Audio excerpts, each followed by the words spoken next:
معزز و مکرم سامعین حضرات،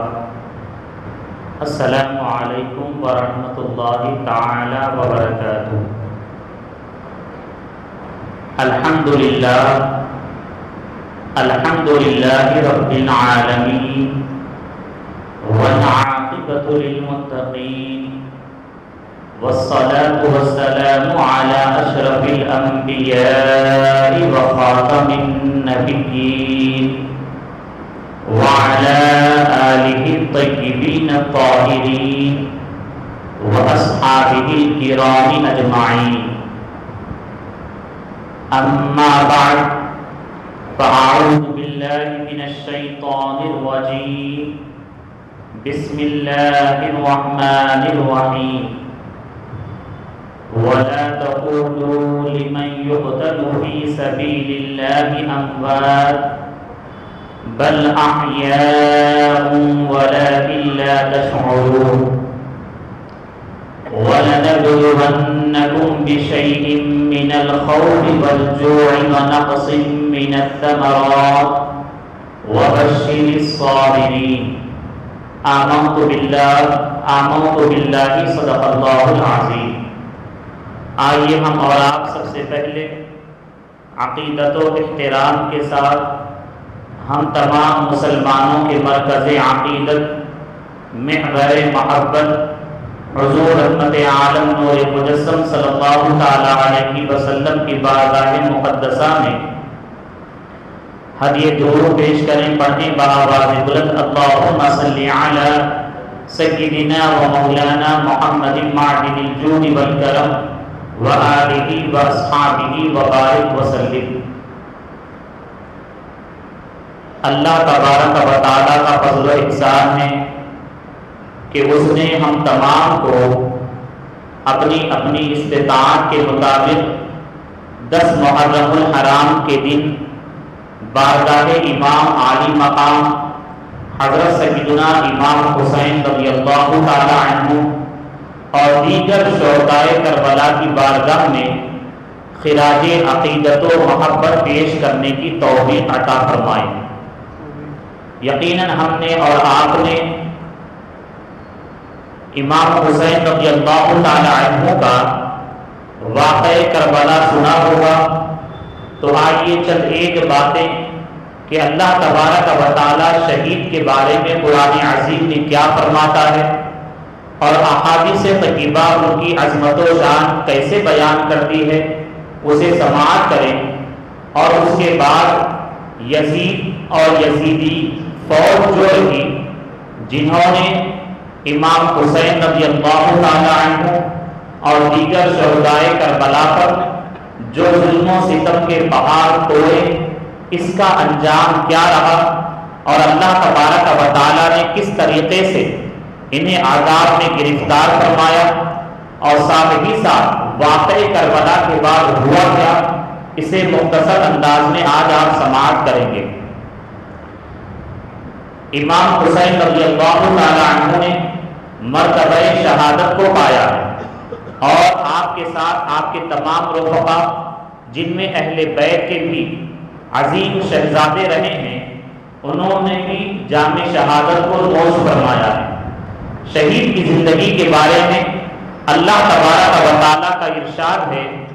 کہ وَلَا تَقُولُوا لِمَنْ يُقْتَلُ فِي سَبِيلِ اللَّهِ أَمْوَاتٌ، کہ شہداء کے بارے میں رب تعالیٰ فرماتا ہے کہ تم انہیں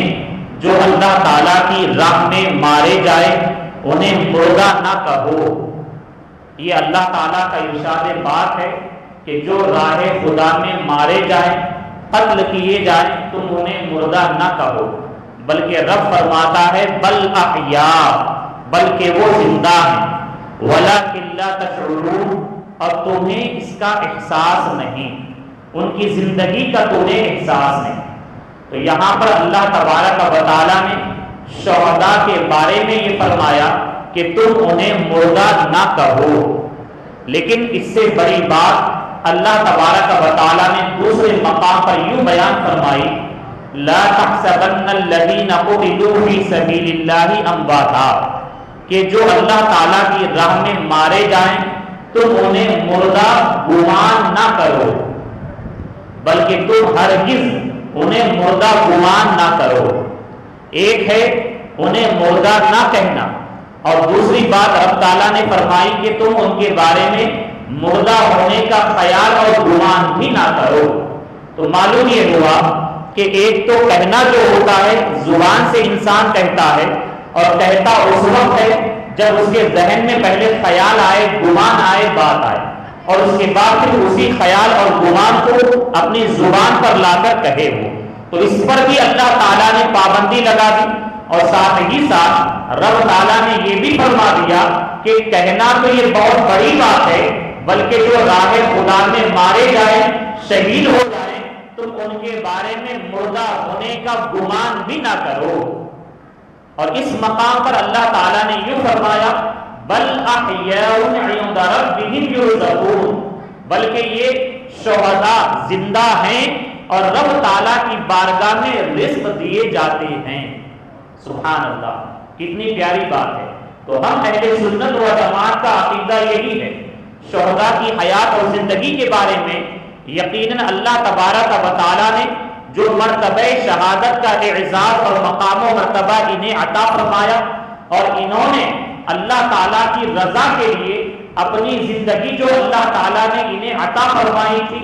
راہ خدا میں قربان فرما دی، تو اللہ تبارک و تعالیٰ نے انہیں ہمیشگی کی زندگی عطا فرمائی، اور یقیناً اللہ تعالیٰ کی بارگاہ میں یہ زندہ ہیں اور رزق بھی پاتے ہیں۔ اور پھر امام حسین رضی اللہ تعالی عنہ کے بارے میں ہماری محبت اور ہمارا ایمان و یقین تو یہ ہے کہ صرف آپ زندہ نہیں ہیں، بلکہ آپ کے نام سے ہم جیسے گناہگار بھی زندگی پاتے ہیں، اور ہمارے دلوں میں آج جو محبت رسول ہے اور ایمان کی جو محبت ہے، یہ بھی امام حسین رضی اللہ تعالی عنہ کی شہادت کا فیضان ہے کہ اللہ تبارک و تعالیٰ نے اس کے ذریعے سے ہمیں اسلام و ایمان کی محبت ہمارے دل میں پیدا فرمائی۔ اور الحمدللہ امام حسین رضی اللہ تعالی عنہ زندہ ہیں، اور کیسے دیکھیں ظاہری اعتبار سے میدان کربلا میں دیکھنے والوں نے یہ دیکھا اور یزیدیوں نے یہ سمجھا کہ ہم نے انہیں قتل کر دیا ہے اور ان کی شہادت واقع ہو گئی ہے، تو یہ تو مارے گئے، ہم جیت گئے۔ حالانکہ حقیقت ایسی نہیں ہے۔ امام حسین رضی اللہ تعالی عنہ الحمدللہ کل بھی زندہ تھے، اور آج جس طریقے سے ہر سال ہم ان کا ذکر کر کے ان کا زندہ ہونے کا پیغام قوم کو عطا کرتے ہیں، اور الحمدللہ اور یہ قیامت تک ذکر حسین برابر چلتا رہے گا۔ اور یزید کا معاملہ یہ ہے کہ یزید اور یزیدی فوج اس دن تو زندہ رہی، لیکن اس کے بعد انہیں جو موت آئی یہ بار بار مرتے ہی رہے۔ اور پھر آپ اور ہم دیکھتے ہیں کہ امام حسین رضی اللہ تعالی عنہ کا جب بھی ہم ذکر کرتے ہیں تو بڑی شان اور عظمت اور احترام کے ساتھ کرتے ہیں، لیکن یزید اور یزیدی فوجیوں کا معاملہ کیا رہا؟ انہوں نے محض دنیا طلبی کے لیے مال اور حکومت کی لالچ میں ایسا عمل کر دیا کہ رہتی دنیا تک اسے بھلایا نہیں جا سکتا، بلکہ یقیناً انہوں نے ایسا برا عمل کیا کہ اہل بیت کے پھولوں پر جو ہے انہوں نے زیادتی کی، ظلم و ستم کے پہاڑ توڑے اور ان کا ذرہ برابر احترام نہ کیا، تو یقیناً یہ اللہ تعالیٰ کے عذاب میں دنیا میں بھی گرفتار ہوئے اور آخرت میں بھی گرفتار ہوں گے۔ تو اللہ تبارک و تعالیٰ نے شہداء کے بارے میں یہ فرمایا، اور پھر نبی کریم علیہ الصلوۃ والسلام نے یہ ارشاد فرمایا کہ شہید جب راہ خدا میں اپنی جان کو دے دیتا ہے تو اللہ تبارک و تعالیٰ انہیں ایسی زندگی عطا فرماتا ہے کہ وہ جنت کے پرندوں، ان کی روحیں جنت کے پرندوں کے بدن اور جسموں میں چلی جاتی،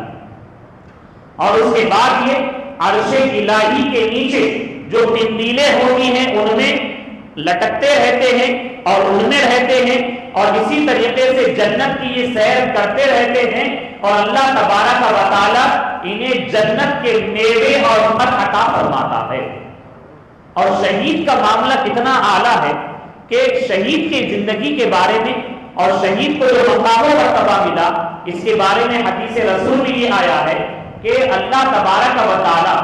جب شہید کو جنت عطا فرمائے گا اور جنت کی نعمتیں انہیں مل جائے گی، تو اس کے بعد اللہ تبارک و تعالی شہید سے عرض کرے گا کہ کیا تمہیں کسی اور بات کی خواہش ہے؟ تو وہ یہ کہے گا کہ ہر ایک نعمت اور مقام و مرتبہ تو نے مجھے عطا فرما دیا۔ اور اس کے بعد شہید یہ کہے گا کہ ہاں میں یہ چاہتا ہوں کہ اے رب تبارک و تعالی میں دنیا میں جاؤں اور تیری رضا کے لیے، اعلاء کلمت الحق کے لیے تیری راہ میں بار بار جان دیتا رہوں تاکہ مجھے لذت شہادت حاصل ہوتی رہے۔ حالانکہ کوئی جنت کی نعمتیں پانے کے بعد دنیا میں جانے کی خواہش اور تمنا نہ کرے گا، لیکن شہید کو جب موت آتی ہے، جب میدان جنگ میں وہ اللہ تعالیٰ کی رضا کے لیے اپنی جان دیتا ہے، تو جو لذت اسے حاصل ہوتی ہے اس کا معاملہ اتنا اعلیٰ ہے کہ جنت میں شہید جانے کے بعد بھی وہ یہ چاہتا ہے کہ رب تبارک و تعالیٰ اسے پھر دنیا میں بھیجے اور اللہ تعالیٰ کی راہ میں ایک دو بار نہیں بلکہ 10 مرتبہ وہ شہید ہوتا جائے اور اس لذت کو پاتا جائے۔ تو مرتبہ شہادت یہ بہت بلند و بالا اور اعلیٰ ہوتا ہے۔ اور پھر سید الشہداء امام حسین حضرت سیدنا امام علی مقام رضی اللہ تعالی عنہ نے جو مثال پیش فرمائی ہے، یقیناً رہتی دنیا تک ایسا مرتبہ شہادت کوئی پا نہیں سکتا ہے کہ یقیناً دیگر صحابہ اکرام نے بھی اور دیگر شہداء نے بھی راہ خدا میں اپنی جانوں کو نذرانہ پیش کیا، یقیناً وہ بھی بہت ہی اعلیٰ رہا، لیکن امام حسین رضی اللہ تعالی عنہ پر جو آزمائشیں آئی، جو تکالیف آئے، جو مصیبت کے پہاڑ آپ پر توڑے گئے، تو اس کی مثال کہیں پر بھی نہیں ملتی۔ کہ اب آپ دیکھیں کہ یقیناً حضرت سیدنا عثمان غنی رضی اللہ تعالی عنہ کو بھی مظلومانہ انداز میں شہید کر دیا گیا، اور یقیناً یہ شہادت کا واقعہ بھی بہت زیادہ المناک ہے، لیکن امام حسین رضی اللہ تعالی عنہ کو 7 محرم الحرام سے آپ کو بھوکا پیاسا رکھا گیا، اور آپ اسی حالت میں راہ خدا میں اپنی جان دیے، اور صرف آپ ہی کو بھوکا پیاسا نہ رکھا گیا بلکہ آپ کے ساتھ جتنے بھی گھرانے والے رہے، اہل بیت کے شہزادے رہے، چاہے وہ خواتین ہو یا پھر دودھ پیتے بچے ہو، ان تمام کو بھوکا پیاسا رکھا گیا، اور ساتھ ہی ساتھ آپ کے جتنے جانثار رہے جن کی تعداد 72 ہے، انہیں بھی بھوکا پیاسا رکھا گیا، اور ساتھ ہی ساتھ آزمائشوں کا معاملہ اتنا سخت رہا کہ امام حسین رضی اللہ تعالی عنہ کے سامنے ان کے جانثار ایک کے بعد ایک شہید ہوتے رہے، اور اس کے بعد یہاں تک کہ آپ کے اپنے گھرانے والوں کی باری آئی۔ اور آپ جانتے ہیں کہ گھر میں اگر ایک میت ہو جائے، کسی ایک کا انتقال ہو جائے، باپ کے سامنے اگر اس کے جوان بیٹے کا انتقال ہو جائے، باپ پریشان ہو جاتا ہے، غم سے نڈھال ہو جاتا ہے، اور اپنے پاؤں پر وہ کھڑا نہیں ہو پاتا ہے، اس کو سہارا دینا پڑتا ہے تاکہ وہ نماز جنازہ میں شرکت کرے، تاکہ وہ تدفین کے معاملات میں شرکت کرے، یہاں تک کہ وہ روتا ہے، بلکتا ہے، آپے سے باہر ہو جاتا ہے، بے ہوش ہو جاتا ہے، حواس کھو بیٹھتا ہے، لیکن امام حسین رضی اللہ تعالی عنہ کی استقامت پر اور صبر پر قربان جائیے کہ امام حسین رضی اللہ تعالی عنہ وہ عظیم شہزادے ہیں کہ آپ نے میدان کربلا میں تمام تر مصائب کا سامنا کیا، آپ کے سامنے جانثار ایک کے بعد ایک شہید ہوتے رہے، اور یہاں تک کہ آپ کے اپنے گھرانے والوں کی باری آئی، اور آپ کے اہل بیت میں کون کون رہے، تو آپ سبھی نے سنا ہوگا کہ آپ کے اپنے سگے بھائی بھی وہاں پر موجود تھے، مولا علی رضی اللہ تعالی عنہ کے دوسرے شہزادے بھی وہاں پر تھے، تقریباً 4 سے 5 وہ بھی اس میدان کربلا میں واقع کربلا میں شہید ہوئے، اور ساتھ ہی ساتھ آپ کے سگے بھتیجے یعنی امام حسن مجتبی رضی اللہ تعالی عنہ کی اولادیں بھی رہی، اور انہوں نے بھی اسی محبت کا اظہار کیا کہ اے امام عالی مقام، آپ ہمارے چچا جان ہیں، آپ ہم سے پہلے نہیں جا سکتے۔ اور امام حسین رضی اللہ تعالی عنہ نے یہی فرمایا کہ تم تو میرے برادر اکبر امام حسن کی نشانی ہو، میں تمہیں کیسے بھیج سکتا ہوں؟ لیکن انہوں نے اسی بات کی ضد کی کہ ہم ہی آپ سے پہلے میدان جنگ میں جائیں۔ تو اس طریقے سے آپ کے بھتیجے بھی آپ کے سامنے شہید ہوئے، اور سیدہ زینب رضی اللہ تعالی عنہا کے شہزادے جو آپ کے سگے بھانجے ہیں وہ بھی میدان جنگ میں موجود رہے، انہوں نے بھی جام شہادت کو نوش فرمایا۔ اور یہاں تک کہ آپ کے اپنے سگے بیٹے علی اکبر کی باری آئی تو دیکھے کوئی باپ اپنے بیٹے کو میدان جنگ میں سجا کر تیار کر کر بھیجنے کی ہمت نہیں رکھتا ہے، کیونکہ معلوم ہے کہ یہی میرا اور میرے گھر کا سہارا ہے۔ لیکن امام حسین رضی اللہ تعالی عنہ وہ عظیم ذات کا نام ہے، وہ صبر و استقامت کے آپ پہاڑ ہیں کہ آپ نے اپنے ہاتھوں سے اپنے شہزادے کو تیار فرمایا اور اپنی جو نشانیاں رہی وہ عطا فرمائی، زیب زر فرمائی، اور اس کے بعد انہیں بھی میدان جنگ میں بھیجا۔ اور وہ بھی الحمدللہ جو اپنے دادا جان مولا علی حیدر کرار سے جو انہوں نے ورثے میں شہادت، جو ورثے میں بہادری اور جواں مردی اور جرأت کو پایا تھا، اس کا مکمل میدان جنگ میں مظاہرہ فرمایا، اور کسی میں دم اور ہمت نہ ہوئی کہ ان شہزادوں کے مقابل میں آ کے وہ ڈٹ جائے یا پھر ان کا مقابلہ کرے۔ اور ہر ایک کا معاملہ یہی رہا کہ پہلے ایک ایک کر کر مقابلے کے لیے آتے، لیکن یہ شہزادے الحمدللہ ان کا ایسا بہتر مقابلہ کرتے کہ ان کے مقابلے میں کوئی ٹک نہیں پاتا۔ اور اس کے بعد پھر یہ لوگوں دل رکھنے والے چالاکی اور عیاری کا اظہار کرتے ہوئے یک بار ہی حملہ کرتے اور کرنے کے ساتھ ان پر قابو پا لیتے، اور اس طریقے سے ایک کے بعد ایک شہید ہوتے جاتے، اور یہاں تک کہ علی اکبر بھی شہید ہو جاتے۔ اور پھر علی اصغر جو ننھے سے شہزادے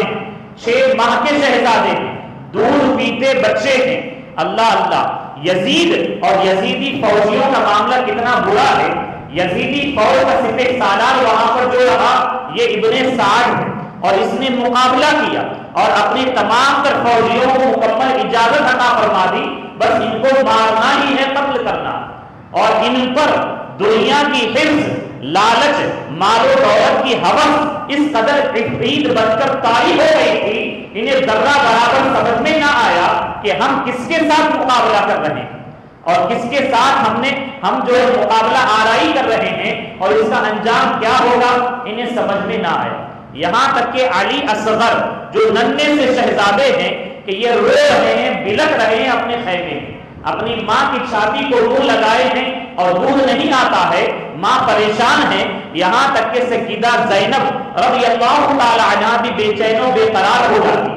اور وہ پر جو ہے اپنے بھائی امام حسین کو کہتی ہیں کہ بھائی جان یقیناً یہ ظالم تو ہے، ہو سکتا ہے اس ننھے سے بچے کو دیکھ کر ان کے دل میں رحم آ جائے اور آپ ان کے نام سے پانی کچھ لے لیں تاکہ بچے کو کچھ راحت مل جائے۔ تو امام حسین رضی اللہ تعالی عنہ یقیناً جان رہے تھے کہ یزیدی پانی دینے والے نہیں ہیں، لیکن اپنی بہن کے دلاسے کے لیے، تسلی کے لیے، اور اس ننھے سے بچے کی ماں کی تسلی کے لیے آپ لے لیتے ہیں اور لے کر میدان جنگ کی طرف آگے بڑھتے ہیں، اور بڑھ کر آپ اپنے بچے کو بلند کرتے ہیں ہاتھوں پر، اور بلند کر کے یزیدی فوج سے مخاطب ہوتے ہیں کہ اے یزیدیوں سن لو کہ تمہارا جو کچھ بھی معاملہ ہے وہ مجھ سے ہے، اس ننھے سے شہزادے بچے سے نہیں ہے۔ آج تم اس ننھے سے بچے کو پانی دے دو، میں بروز محشر نانا جان کے دستہائے اقدس سے تمہیں جام کوثر پلاؤں گا۔ اللہ اکبر۔ لیکن یزیدی ایسے ظالم اور فاسق و فاجر رہے اور ان کے اوپر دنیا طلبی کی حرص ایسی حاوی رہی کہ انہیں ذرہ برابر یہ بات سمجھ میں نہ آئی۔ حالانکہ آپ دیکھیں جام کوثر کی بات ہو رہی ہے اور آخرت کی بہتری کی بات ہو رہی ہے، اب بھی اگر وہ امام کی بات سن لیتے تو یقیناً ان کے حق میں بھلائی کا معاملہ ہو جاتا، لیکن اس پر بھی وہ تیار نہ ہوئے۔ ابھی امام حسین رضی اللہ تعالی عنہ کی بات چل ہی رہی ہے، اور وہاں سے ایک بدبخت شقی القلب انسان زہر میں بجھا ہوا تیر تاک کر نشانہ لگا کر مارتا ہے کہ ننھے سے علی اصغر کی گردن پر وہ تیر آ کر لگ جاتا ہے، اور جیسے ہی وہ تیر لگتا ہے آپ کی جان چلی جاتی ہے، اور آپ بھی جام شہادت نوش کر لیتے ہیں اور بارگاہ الہی میں حاضر ہو جاتے ہیں، اور وہ تیر اتنی تیزی کے ساتھ آتا ہے کہ آپ کی گردن کو وہ چیر کر امام حسین رضی اللہ تعالیٰ عنہ کے جسم ناز کو لگ جاتا ہے، اور اسی موقع پر علی اصغر رضی اللہ تعالیٰ عنہ شہید ہو جاتے ہیں۔ ان کی آواز جو چل رہی تھی وہ بند ہو جاتی ہے۔ امام حسین رضی اللہ تعالیٰ عنہ اس موقع پر بھی صبر کا اظہار کرتے ہیں اور استرجاع پڑھتے ہیں انا للہ و انا الیہ راجعون، اور اس کے بعد اپنے شہزادے کے اوپر چادر رکھ دیتے ہیں اور اس کے بعد واپس پلٹتے خیمے کی جانب تاکہ اپنی بہن کو دے دیں۔ بہن خیمے کی اور سے دیکھتی ہیں کہ بچہ جو ہے خاموش ہو گیا ہے، اور وہ یہ سمجھتی ہیں کہ دیکھو بچہ جب جا رہا تھا رو رہا تھا، اسے چیخنے کی چلانے کی آوازیں آ رہی تھی، لیکن جب آ رہا ہے تو وہ ہو سکتا ہے پانی اس کو مل گیا ہوگا اور وہ سو گیا۔ لیکن امام حسین رضی اللہ تعالیٰ عنہ اپنے ننھے شہزادے کو لے جا کر دیتے ہیں اور یہ فرماتے ہیں کہ لو اللہ تبارک و تعالیٰ نے اس کی شہادت کو بھی قبول فرما لیا ہے، اور اس کے بعد دے دیتے ہیں۔ سیدہ زینب رضی اللہ تعالیٰ عنہ لیتی ہیں اور لینے کے بعد ان کی ماں کو عطا کر دیتے ہیں۔ دیکھیں علی اصغر جو 6 ماہ کے شہزادے ہیں، دودھ پیتے بچے ہیں، یزیدی فوج نے اتنا ظلم و ستم ہو کیا کہ ان کو بھی جو ہے نہیں بخشا، بلکہ ان پر بھی انہوں نے حملہ کر دیا، اور اس کے بعد امام حسین رضی اللہ تعالیٰ عنہ تنہا رہ گئے اور آپ ان کے مقابلے میں گئے، اور جب مقابلے میں گئے سب سے پہلے آپ نے پھر ایک مرتبہ اتمام حجت کے لیے بتایا، خطبہ دیا کہ میرے فضائل و مناقب یہ ہیں، لیکن یزیدی شیطان صفت یہ ایسے تھے، انہوں نے یہی کہا کہ اے امام ہم تمہارے بارے میں سب کچھ جانتے ہیں، بس یہی بات آپ کے سامنے ہے، یا تو یزید کے ہاتھ پر ہاتھ دے کر بیعت کر لیں یا جنگ کے لیے تیار ہو جائیں۔ تو امام نے پہلی مرتبہ جب یہ معاملہ شروع ہوا تب جو کہا تھا، آخر وقت تک آپ نے یہی کہا کہ میں یزید کے ناپاک ہاتھ میں اپنا پاک ہاتھ دے کر اس کی بیعت نہیں کروں گا۔ تو آپ جو ہے اسی کا مکمل اظہار کرتے رہے اور پھر مقابلے کے لیے آگے بڑھ گئے۔ جو بھی آپ کے مقابلے میں آتا وہ اپنے وقت کا بڑا پہلوان ہوتا، لیکن امام حسین رضی اللہ تعالیٰ عنہ کے ہاتھ میں حیدر کرار رضی اللہ تعالیٰ عنہ کی شمشیر ذوالفقار تھی، اس کا مقابلہ کوئی بھی نہ کر پاتا، ایک ہی بار میں وہ ڈھیر ہو جاتا، ایسے کئی ایک آتے اور آپ کے سامنے گرتے جاتے۔ لیکن ایک مرتبہ سے ایسا ہوتا کہ امام حسین رضی اللہ تعالیٰ عنہ کی ہیبت سارے یزیدی لشکروں پر چھا جاتی اور گھبرانے لگتے، کوئی آگے بڑھنے کو تیار نہ ہوتا۔ لیکن دیکھیں یہ کیسی ایمانی اور روحانی قوت ہے کہ یہاں پر 3 دن کے بھوکے پیاسے ہیں اور صرف 72 رہے، اور یہاں مقابلے میں 22,000 کا لشکر ہے، ان کے پاس کھانے پینے کا بھی سامان ہے اور خوب ہتھیار بھی ہے اور بہت کچھ ساز و سامان ہے، لیکن اس کے باوجود امام حسین رضی اللہ تعالیٰ عنہ جب ان کے مقابلے میں گئے کہ تو ان کا روح اور جلال ان پر ایسا طاری ہوا کہ ایک وقت ایسا آیا کوئی آگے بڑھنے کو تیار نہ ہوا۔ جب ابن سعد نے یہ دیکھا کہ یہ معاملہ آگے بڑھتا جا رہا ہے، یہ بدل ہو رہے ہیں، تو ایک بار ہی حملہ کرنے کا کہا، اور یہاں تک کہ ایک بار ہی حملہ کیا گیا، اور پھر امام حسین رضی اللہ تعالیٰ عنہ کی اس پیشانی اقدس پر جسے نبی کریم علیہ الصلوۃ والسلام بار بار چوما کرتے تھے، بار بار بوسہ دیا کرتے تھے، اس پر کسی ایک بدبخت نے نشانہ لگا کر تیر لگایا اور آپ کی پیشانی اقدس پر لگا، اور جس کی وجہ سے امام حسین رضی اللہ تعالیٰ عنہ گھوڑے سے نیچے تشریف لائے، اور یہاں تک کہ آپ پر ایک کے بعد دیگرے وار اور حملے کیے گئے، اور آپ کے جسم ناز پر 72-73 زخم رہے، تیر کے، تلوار کے، نیزوں کے۔ اور جب آپ زمین پر تشریف لے آئے تو اس کے بعد خوری، شمر، لڑی اور اسی طریقے سے سنان اور اس کے علاوہ شبل، یہ چاروں ایسے بدبخت ظالم شقی القلب ہیں اور شیطان صفت انسان ہیں کہ یہ آگے بڑھے اور امام کا سر اقدس جو ہے جسم سے جدا کرنے کی ناپاک کوشش کی، اور یہاں تک کہ امام حسین رضی اللہ تعالیٰ عنہ نے اس وقت بھی اسی بات کا اظہار فرمایا کہ یہ وقت جمعہ کا وقت ہے اور میرے نانا جان کی امتی اس وقت میں منبر پر کھڑے ہو کر خطبہ دے رہے ہیں اور جمعہ کی نمازیں ادا کر رہے ہیں، مجھے بھی وقت دو تاکہ میں بھی رب کی بارگاہ میں سجدہ کر لوں۔ تو امام حسین رضی اللہ تعالیٰ عنہ سے وہ پیچھے ہٹ گئے اور امام حسین رضی اللہ تعالیٰ عنہ نے سجدے میں سر رکھا، یہاں تک کہ شمر اور خولی وغیرہ یہ آگے بڑھے اور آپ کے جسم اقدس سے سر کو جدا کر دیا۔ تو اس طریقے سے امام حسین رضی اللہ تعالیٰ عنہ کا یہ میدان کربلا میں واقع شہادت پیش آیا۔ لیکن یہ سنیں، یہ جتنے ظالم رہے، یزیدی جو مقابلے میں آئے تھے، یہ کس لیے آئے تھے؟ جب آپ غور کریں گے تو وجہ یہی ہے کہ یہ جتنے بھی تھے کلمہ پڑھنے والے تھے، نبی کا نام لینے والے تھے، اپنے آپ کو مسلمان کہنے والے تھے، اس کے باوجود یہ امام کے مقابلے میں آئے اور امام حسین رضی اللہ تعالی عنہ نے ان سے مقابلہ کیوں کیا، آخر جنگ کیوں کی؟ تو اس کی وجہ یہی رہی۔ یاد رکھیں، آج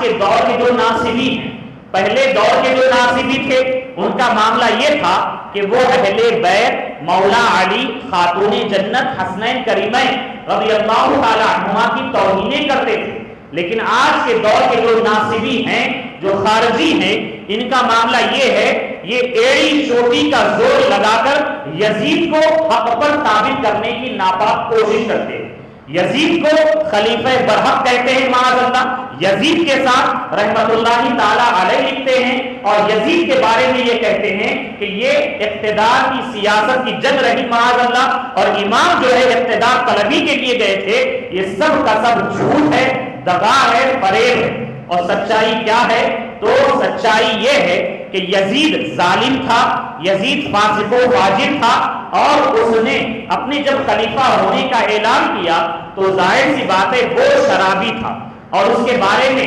تاریخ نگاروں نے یہ لکھا ہے کہ وہ مزامیر سننے والا تھا اور ناچ گانوں کو پسند کرنے والا تھا، اور اس کے علاوہ بہت سارے حرام کام وہ کرنے والا تھا، سنتوں کو مٹانے والا تھا، بے نمازی تھا۔ اگر ایسا بدبخت فاسق و فاجر انسان خلیفہ بن جاتا تو وہ دین مصطفیٰ جو سرکار علیہ الصلوۃ والسلام نے صحابہ کو عطا فرمایا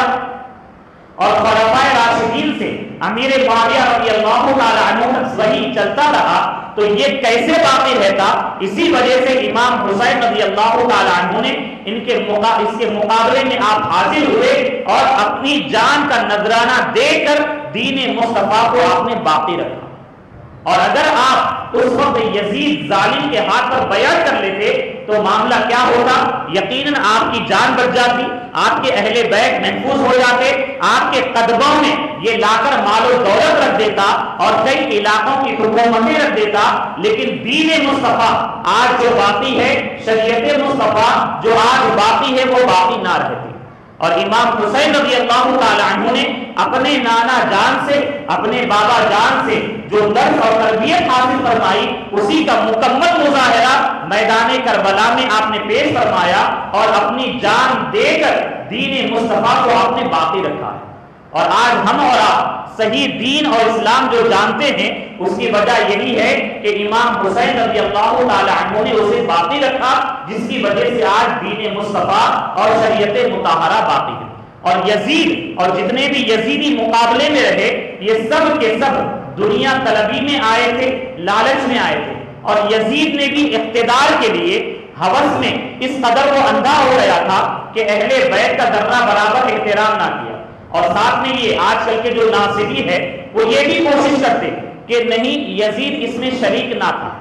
یزید نے ابن سعد کو، یزید نے ابن زیاد کو کوفہ کا گورنر بنایا، یزید نے ابن سعد ہی کو بھیجنے کا حکم دیا، اور اسی کے حکم سے اہل بیت کی شہادتوں کا واقعہ پیش آیا۔ اور یہ بھی سن لیں، جب یہ واقعہ ہو گیا تو مدینہ منورہ، مکہ مکرمہ میں جب یہ بات پہنچی تو سب کے سب یزید کے خلاف ہو گئے، اور ایک عام طور پر ہر کوئی اس بات کا اظہار کرنے لگا کہ یزید ہرگز خلیفہ نہیں بن سکتا۔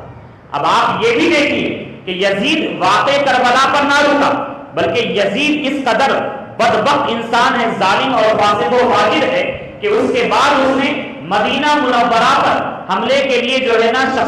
فوج کو بھیجا، اور جب فوج کو بھیجا، مسلم ابن عقبہ نام کا ایک شخص تھا، اور اسے اس بات کا حکم دیا گیا کہ جاؤ جا کر پہلے انہیں میری بیعت کا کہو، اگر بیعت نہ کریں تو ان پر حملہ کرنا. اور حملہ کیا گیا، 3 دن تک حملہ کیا گیا اور وہاں کا جو تقدس تھا وہ پامال کیا گیا اور تقریباً 1000 سے زائد مہاجر و انصار صحابہ اکرام کو ناحق شہید کیا گیا، قتل کیا گیا، یہاں تک کہ مسجد نبوی شریف کی بے حرمتی ہوئی. اور جو منبر رسول اور روضہ اقدس کے درمیان میں جو جگہ ہے جسے ہم ریاض الجنہ کہتے ہیں، وہاں پر یزیدی فوجیوں نے اپنے لشکر کے گھوڑوں کو باندھا اور وہاں پر لید اور پیشاب گرایا گیا معاذ اللہ، اور اس کی بے حرمتی ہوئی. اور 3 دن تک مسجد نبوی شریف میں نماز باجماعت ادا نہیں کی گئی. یہ کون ہے کرنے والا؟ یزید ہے. کیا اب بھی کوئی یزید کی صفائی میں کوئی کھڑا ہو سکتا ہے؟ معاذ اللہ ایسا ہرگز نہیں ہو سکتا. یزید ایسا یہیں پر نہیں رکا، بلکہ یزید نے اپنی فوجیوں کو مکمل حکم دے دیا تھا کہ اس کی بے حرمتی کی جائے، یہاں تک کہ جب یہ غالب آ گئے، جو کہ ان کے پاس فوج تھی، بہت سارے ہتھیار تھے، مدینہ شریف میں رہنے والوں کے پاس وہ ساز و سامان نہ تھا، یہاں تک کہ مدینہ منورہ کی رہنے والی پاک باز خواتین بھی انہوں نے ان پر بھی زیادتی کی اور 3 دن تک انہوں نے ان کے ساتھ زنا کیا، جس کے سبب سے تقریباً 800 بچے ایسے حمل سے پیدا ہوئے. تو یہ زیادتیاں کس کی وجہ سے ہوئی؟ یزید ظالم کی وجہ سے ہوئی. اور اس کے بعد پھر یہ لشکر مکہ مکرمہ کی جانب گیا اور پھر وہاں جانے کے بعد بھی اس نے بہت زیادہ وہاں کے تقدس کو پامال کیا. آگ کے گولے برسائے گئے، یہاں تک کہ خانہ کعبہ کا غلاف جل گیا اور اس کی دیواریں جو ہے خستہ ہو گئی. اور حضرت سیدنا اسماعیل ذبیح اللہ علیہ السلام کے فدیے میں جو جنت سے دوبا آیا تھا، اس کی سینگیں وہاں پر موجود تھی تبرک کے طور پر، وہ بھی اسی حملے میں جل گئی. تو یہ کس نے کی؟ یزیدیوں نے کی ہے. اور اسی طریقے سے انہوں نے یہ سب تو کر لیا، لیکن ہوا کیا کہ چند سالوں ہی میں، یعنی 3 سال 3.5 سال کے عرصے میں یزید کو موت آ گئی. یزید کوئی خوشی نہیں پا سکا، یزید کو موت آ گئی. اور یہاں تک کہ اس کا بیٹا جب بیٹھا تخت پر، اس نے اس تخت پر بیٹھنے کو پسند ہی نہ کیا اور 6 مہینے میں اسے بھی موت آ گئی. اور پھر سن 67 ہجری میں مختار ثقفی نامی ایک شخص جو ہے کوفہ کا گورنر بنا، اور بننے کے بعد اس نے عام اعلان کر دیا کہ جو کربلا کے میدان میں امام حسین کے مقابلے میں لڑنے کے لیے گیا تھا اور جنہوں نے اہل بیت کی شانوں میں گستاخیاں کی ہے، ان تمام کو چن چن کر قتل کیا جائے، مارا جائے. مختار ثقفی نے جتنے بھی بدبخت اور ظالم رہے، یزیدی فوج میں شریک ہوئے تھے یا جس بھی طریقے سے انہوں نے اس کا ساتھ دیا تھا، ان تمام کو چن چن کر مارا گیا. اور اتنی بری موت ماری گئی کہ خوری نامی جس نے آگے بڑھ کر آپ کا سر کاٹا تھا، قلم کیا تھا، اس کے ہاتھ اور پاؤں دونوں چاروں کٹ کر دیے گئے. کرنے کے بعد اس کو جو ہے آگ میں ڈال دیا گیا. اسی طریقے سے شمر لعین کا معاملہ ہوا. اسی طریقے سے ابن زیاد جو کوفہ میں بیٹھ کر احکام بھیج رہا تھا، اس کو بھی جو ہے نا بہت بے دردی کے ساتھ مارا گیا. جتنے بھی یہ ظالم رہے جو اہل بیت کے مقابل میں آئے تھے، مختار ثقفی نے چن چن کر ان کے بارے میں یہ کہہ دیا تھا، اعلان عام کر دیا تھا کہ جہاں بھی یہ پائے جائے انہیں مار دیا جائے.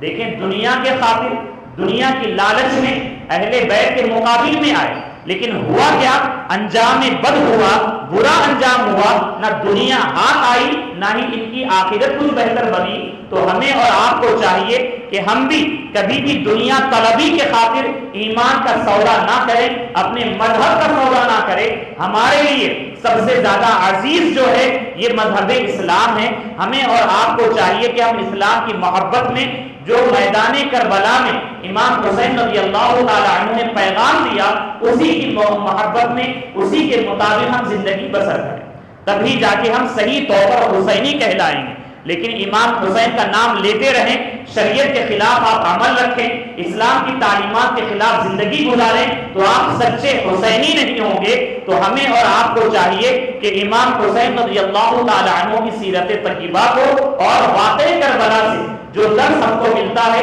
اس کے مطابق زندگی بسر کریں. انشاءاللہ عز و جل ہم صحیح طور پر امام حسین رضی اللہ تعالیٰ عنہ اور اہل بیت کے چاہنے والے ہوں گے. انشاءاللہ اسی محبت کے بغیر دنیا بھی کامیاب ہوگی اور آخرت بھی کامیاب ہوگی. وما علینا الا البلاغ. السلام علیکم ورحمۃ اللہ تعالی وبرکاتہ. جو حضرات سنت ادا نہ کی سنت ادا کریں.